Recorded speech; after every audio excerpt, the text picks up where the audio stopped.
Let me take you through some pictures. Okay. What a beautiful land. Oh, yes. What a beautiful land. Sorry? I thought that was Wales. So it's different, is it?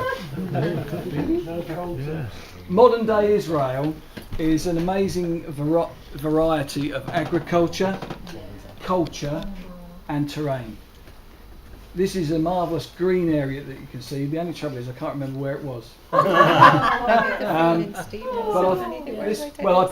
took over 2,500 pictures and I had to quickly whiz some out just to come today. So, but you can see that's not what I'd call a typical view, because there isn't a typical view in Israel. Every view of Israel you see will be different. But you can see how wonderful it is. It just speaks to you. Yeah.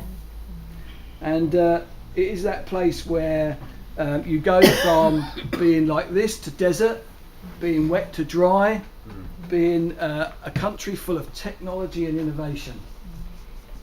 All the modern companies have got bases in Israel now because they don't want to miss out on what's coming. That's the only way I can put it. Yeah. And you know, they are a nation that just quietly gets about its business, knowing that God is on their side.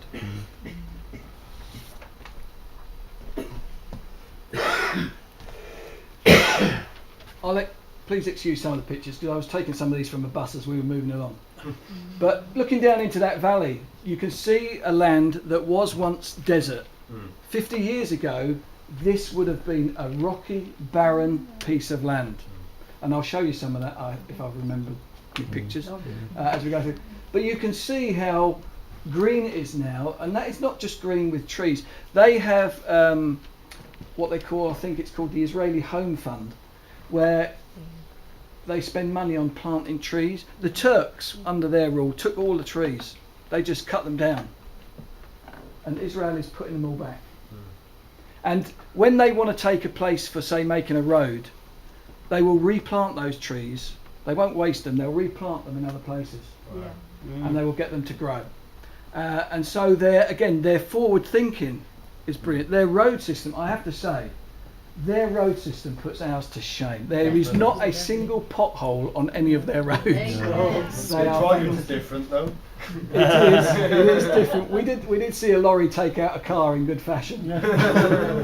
But again, there you have a wonderful sort of picture. This barren landscape being transformed into forest and other things.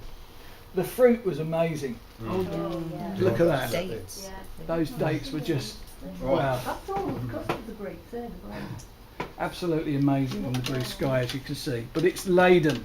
And you come across row after row, field after field of different fruits and vegetables. On one journey alone, along one road,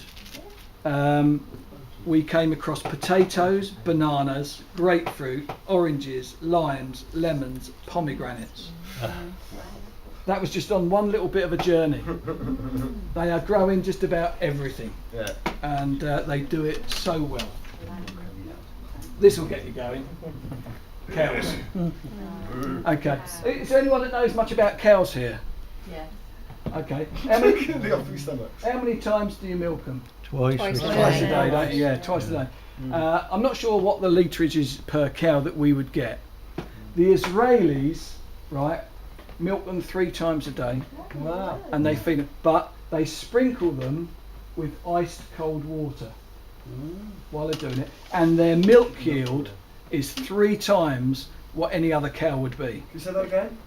Their milk yield will be 3 times higher than any other cow. They've got people from other nations going to see it, and it's all to do with sprinkling cold water on the cows. Simple as that. Well, there's a bit more to it. But it was amazing, you know, sprinkling cold water, and we got 3 times the amount of milk. It was quite amazing. Absolutely. The more you milk, the more. So they produce more. Bananas. Now, you've probably seen the drip feed irrigation or heard about drip feed irrigation.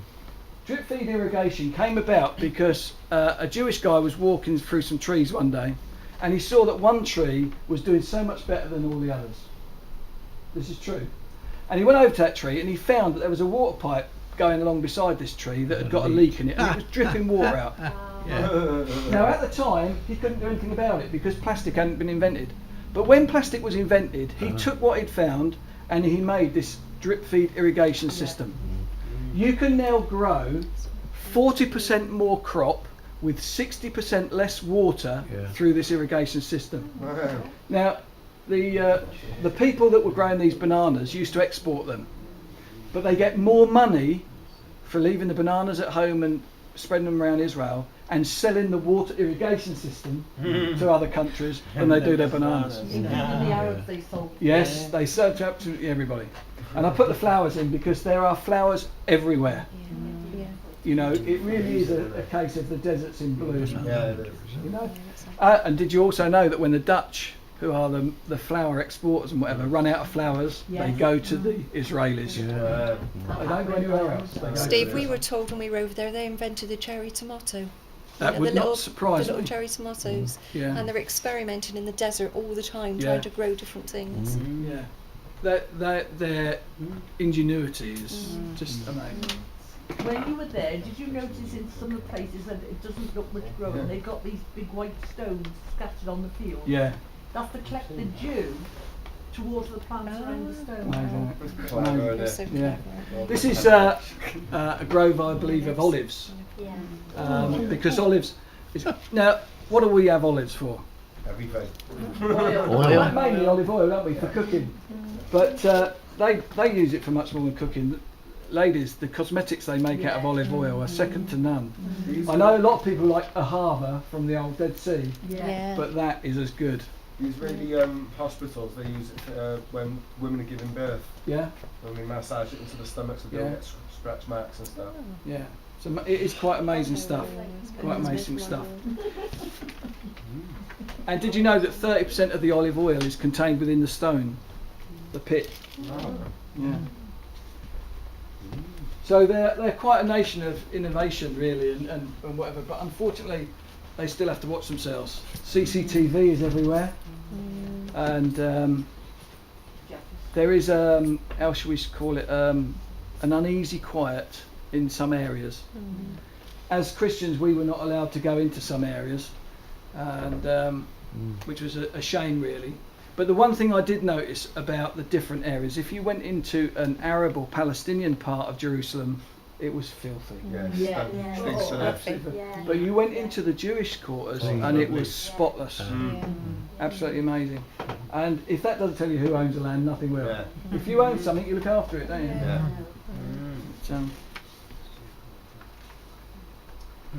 A wonderful experience was, of course, to go to the Western Wall. Used to be known as the Wailing Wall, but since they've got their country back, they don't call it the Wailing Wall anymore.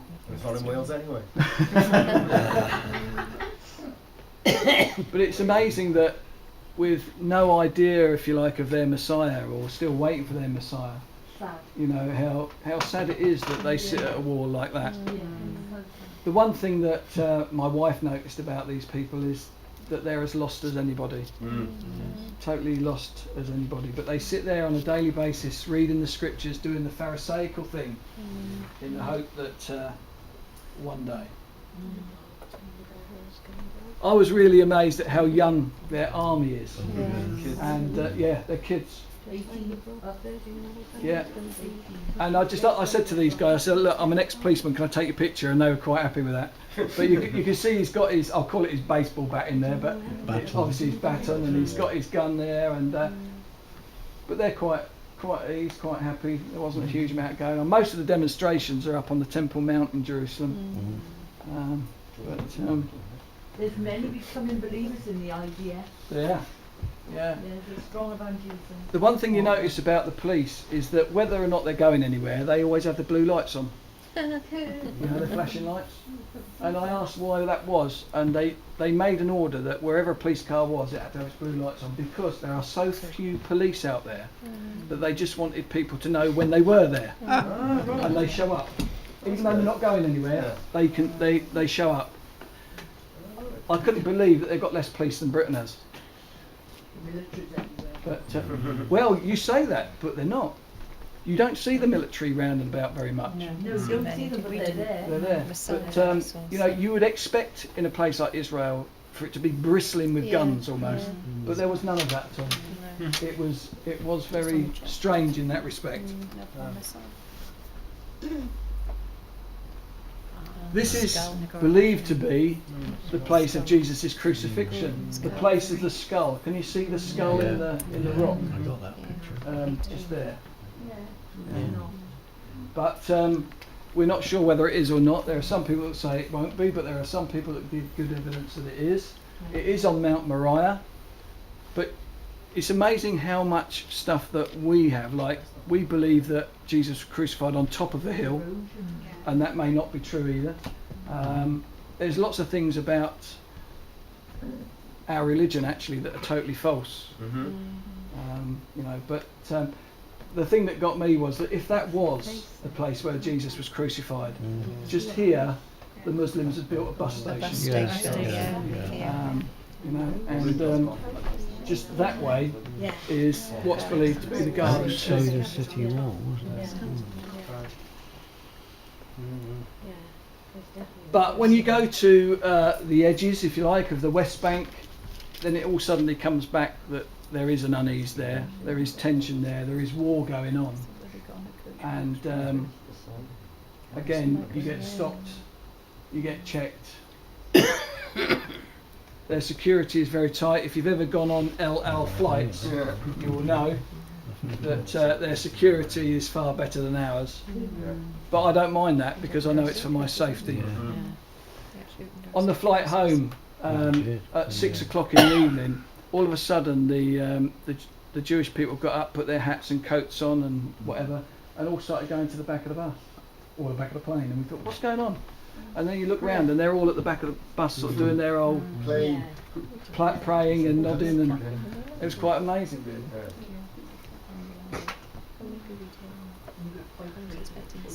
Just some pictures of how the land is blooming. The top two pictures are really vineyards. Do you know Israeli wine won a gold at the French wine, whatever it is, the top French wine places. Wine is really good out there. Not to say I'm a winer or anything, but and then down the bottom you can see the greenery and what they're growing. I couldn't remember quite what that one was, but the one thing I did notice, pomegranates. You know, in their shops, pomegranates will fit into your hand, no problem at all here. They are huge, absolutely huge. And it is really amazing. But when it comes to technology, you know, they're not left behind. You know, those are just three pictures of how Israel is very much in the 21st century with its technology and its innovation,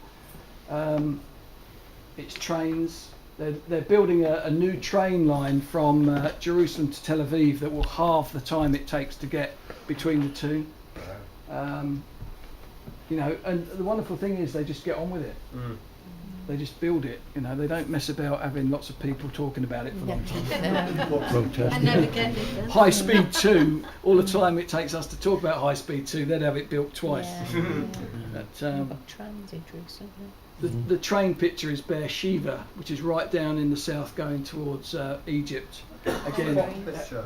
sorry? What's the bottom picture? The bottom picture was, I've got to try and remember now. It was something to do with a university. But I can't remember much more than that. Okay. But I looked at that and I thought, that is such a weird building, I need to take a picture of it. Solar, isn't it? Yeah. It's a medical thing, that is. Is that the globe? It's a medical thing, that is. It's something to do with medicine, yeah. Yeah. Just going back to the fields and those, that was, what was that growing? That looks like a I think that was grapefruit growing down there, I'm not sure now. But they don't waste anywhere. Wherever, if they can grow, they'll get it. Some of the areas that you see were so full of rocks. You know, it brought to life the fact that when Jesus said, you know, if you keep quiet, the rocks will shout out. And you look down and you think, yeah, there'd be a big shout. The amount of rocks. But they gather them away every year. They take a bit more and take a bit more, and they make it fertile.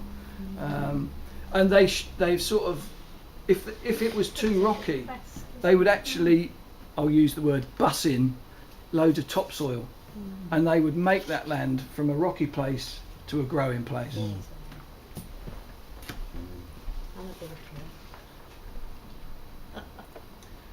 We had the privilege of going up into the Golan Heights, and this is the border with Lebanon. They've been there. This lady here is the lieutenant. She's already served 5 years and she's only 24 now. Again, so young. And she was just pointing out to us what was going on. I've got another picture that will tell you a little bit more about that. But she's finishing this year, she was telling us, after 5 years, and she's off to university then to do something in chemistry or physics, you know, something that's certainly not going to be wasted. They have such a thing about them, they just want to do. What she was pointing out to us was this. Can you see the little white trucks? Yeah. Just sort of there. There. That's the United Nations peacekeeping force in that particular area. Yeah. As you can see, very effective. Yeah. They actually do nothing to stop Hezbollah firing their rockets. They're only to observe, aren't they? Yeah. The only good thing they are at, or good at, is they will pass messages from the Israelis to the Lebanese army and back. It's about the only good thing they do. Also, they're like, you know, operator on a telephone call. Yeah, that Or sort of thing. Great, isn't it? Yeah. They'll do nothing else. But let me see if I sort of up here, this little township up here is where Hezbollah were, and they mingle in. You know, we often see on the news, oh, Israel has hit a school. The problem is Hezbollah set their rockets up in the schools. Yeah. They use the people as a shield, Yeah. and Israel get the blame. Yeah. But what you don't ever hear is what the Israelis do before they ever go in. Got leaflets. They'll do leaflet drops. They will literally target who they need to go and see and get everybody else out the way. But the trouble is Hezbollah quite often stop them going, and that's when casualties can happen. But we had a talk with one of the Knesset MPs, and he was saying that they would rather lose their own soldiers by doing street to street, hand to hand sort of fighting than kill innocent civilians. When the Israelis were trying to stop the Gaza Strip and they were shooting the rockets, the Israelis were trying to shoot the guys doing the rockets. They were using their own children as body shields. My mates showed me online. I had mates in the IDF, and they were showing me the videos that they protected themselves with little children. It's just horrendous. It's a nightmare, absolute nightmare. You don't get that Of course, one. you don't get that here. This is where Hezbollah are in those houses, sort of thing. They mingle in. They wear normal civilian clothing, so you don't know who they are, where they are. And quite often the rockets that they launch are on timers, so they're just left there and they just go off on their own. How do you fight against that? You know, it's almost an impossibility. So is that Hebron? Well, that's not Hebron. That's part of the Lebanon border. Oh right, okay. And in fact, up there's 3 Christian villages. They call it some sort of triangle, which is very unusual to have Christian people in those areas. You know, but there is an uneasy calm there. She was telling us about they've got one of those fences that's not electrified, but it can tell when someone touches it. Do you know what I mean? That sort of- and they had a tree on the opposite side of the fence that when the wind blew, its leaves touched the fence and gave off a false signal. So what they wanted to do was go down and cut this tree down. So they told the Lebanese army and they told the UN what they were going to do. They then did what you'd call a dry run. So they took one of them cherry picker type things to put out without a person in it, and a sniper from the Lebanese side shot one of the Israeli officers, such as the unease about it, and killed him. And of course that was an issue that nearly started a war, and that's the type of thing. It comes down to the fact sometimes that if as an Israeli you said something across the wire to a Lebanese soldier that he took offence to, something as small as that could start the war. That's how uneasy it is. That's how uneasy it is. It doesn't need to be the firing of a rocket. I'll just show you quickly the Lebanese army outpost. Can you see it? Oh, I don't know. No, of course not. Hang on, let me get my finger in there somewhere. but the tip of my finger Yeah. there, you can see a little flag. Yeah. Can you see it? Oh, It's yeah. actually a little red flag. That's the Lebanese army outpost. Wow. So in a sense, I don't know what was behind the hill, but that's all you could see. And then of course you've got the UN down the bottom there, and you know, everyone watches everybody with this unease. The Lebanese people themselves have no quarrel with the Israelis. It's Hezbollah that's the problem. If you could take Hezbollah out of the equation, then it would be different. While we were having this talk, just as a reminder of the fragility of the peace, 3 IDF, well they're not IDF are they, the Israeli Air Force, were heading to the border and then just suddenly turned round for whatever reason, we don't know. So the threat is always there. It's an unease.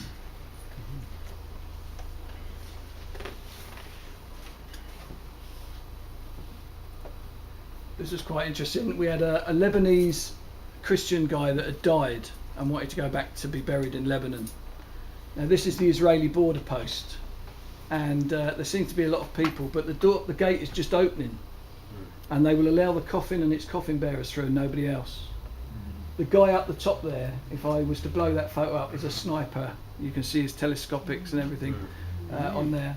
Again, there's that unease of what's going on. I have no doubt that if anything did happen, that soldier would shoot to whoever he needed to shoot. But it was just amazing that you know, to see something like that going on and actually see the process, if you like. But as far as an update goes, they need their Messiah. Amen They need to know Yeshua.